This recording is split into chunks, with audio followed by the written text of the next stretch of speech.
Саламатсыздар ма әріптестер, қалдарыңыз қалай? Бүгін мен сіздерге мына мат тест туралы көрсетейін деп едім. Гуглға, Яндекс іздеу жолағына жазасыздар, тура осылай мат тест десеңіздер шығады. Бұл жерге әдеттегідей мына тіркелуден бастайсыздар. Электронды почтаңызды, парольді создать етесіз. Электронды почтаңызға подтверждение үшін бір сілтеме келеді, соны басасыз. Сосын міне войти деп сол логин пароліңізбен кіре берсеңіз болады. Менде бұл сақталған пароль барлығы.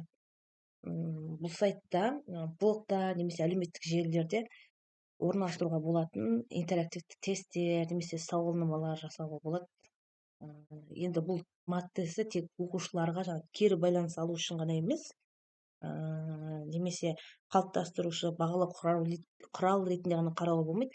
Бұны әлеуметтік желілерде мына не жүргізетіндер бар ғой, қалай айтсам екен, сауда саттық, онлайн магазин жүргізеді ғой. Мысалы, солардың сайттары болса, сол жерге әртүрлі опрос жасауға болады, тесттен өткізуге болады, әрбір товарын ше. Оған мүмкіндіктер бар осы жерде. Оның да өзінің арнайы тарифтері бар, яғни ақылы түрде пайдалансаңыздар да болады. Немесе бұл сізге бір ай көлемінде сізге тегін береді. Негізі бір ай ішінде бұған сіз кіріп, тест жасап, опросник жасап, викторина жасап, өзіңіз тесттен өткізіңіз. Егер де бұл сізге қолайлы, ұнайтын болса, сізге тиімді болса, жұмыс жасау, онда сіз осының тарифтерімен танысып алып алсаңыз болады. Оның тарифтерін мына жерде қарайсыздар. Көрдіңіз бе өзіңіз?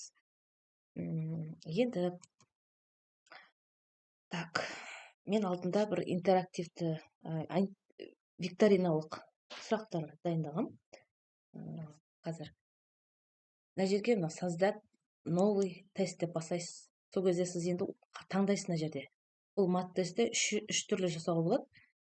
Тест викторина жасауға болады. Жаңағы личностный тест дейді ғой. Көбінесе бұл психологтарға жақсы келеді жұмыстарына, осы жеке адамның қабілеттерін дамытуға, соны тексеруге арналған личный опросниктер жасауға болады. Сосын квиз опросник, квиз ойындар деген бар ғой, квиз тест деген сондайлар дайындауға болады. Мен алдында мына викторинаны басып, осылай осы жерде жұмыс жасаған болатын. Мынау таймандар тақтасы. Бұл жерде мына изображение деп тұр ғой, осы жерге келіп суретті қоясыз. Мына жерден осылай енді сурет алып келесіз, мына жерге текст, викторина ма, мысалы, викторина деп жазасыз мына жерге. Мына жерге викторинаға қатысты сурет қоясыз, мына жерге жазасыз, сол викторина ма, соны туралы. Осылай. Сосын викторина не туралы деген сияқты, сол туралы мына жерге жазасыз. Мына жерге барлығын толтырасыз. Сосын мына жерде контактный данныйларды қосып қойсаңыз болады. Әрқайсылар номерларын жазып кіретіндей.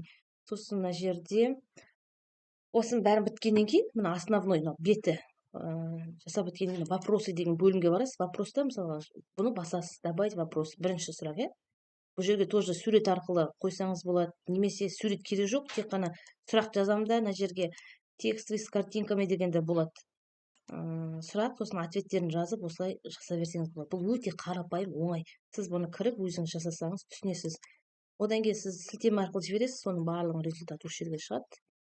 Бүкіл жұмыстың бәрін істеп біткеннен кейін, мына предпросмотрға басасыз, сонда сізге ол көрінеді, қалай шыққаны барлығы. Осы жерден көресіз. Енді мен кеше мені көрсетейін. Викториналық сұрақ жасадым ғой, міне алтын қақпа деген. Мен алдында жасағам. Окей, оны қарайық. Редактироватьке барам. Тура жаңағындай ғой. Міне основнойға бардым да, викторина суретін қойдым, алтын қақпа, сұрақ жауап ойыны деп жаздым, описаниясын жаздым. Мінекей көрдіңіз бе, осы жерде осындай істедім. Одан кейін вопросы дегенге барып, вопросқа барып, міне бірінші сұрақ қойдым.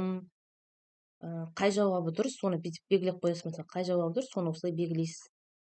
Көрдіңіз бе, бірнеше сұрақты осылай жасай беруге болады. Сосын егер де дұрыс жауапқа дұрыс, қате жауап береді ғой біреулер, соған қате деп астына бүйтіп комментарий тастауға болады. Сосын результаты деген жерде мен кеше көргем, алдында бір-екі рет жасап. Мына предпросмотрға көреміз, қалай болып шығады. Бастауды міне көрдіңіз бе, мен құрастырған тест мынау, викториналық. Бастауды басамыз. Қандай сағат күні 2 рет айналады, мысалға, тоқтап тұрған сағат.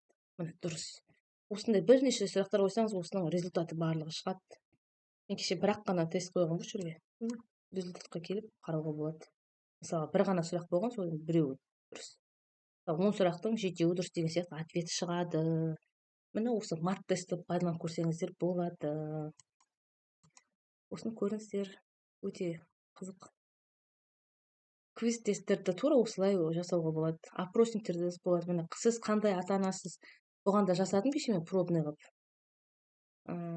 Предпросмотр көрейік HTML-мен. Мінекей. Сіз қандай ата анасыз, иә? Бастауды басамыз. Бұл жерде не шығады міне? Иә дегенге 2 жауап, жоқ дегенге 0. Балдары берілген ғой. Мінекей мысалы басайық. Келесі сұрақ. Мына жерде бір ғана сұрақты қойғам ғой, 2 сұрақты ғана ма сондай. Сондықтан бұл да міне осындай жұмыстың түрін жасауға болады. Сіздерге түсінік болсын деп общий обзор жасадым. Өзіңіз жасап көріңіз. Мен көбінесе бұл мат тестпен жұмыс жасай қоймаймын. Бірақ бұнымен де жұмыс жасайтын менің әріптестерім бар жұмыста.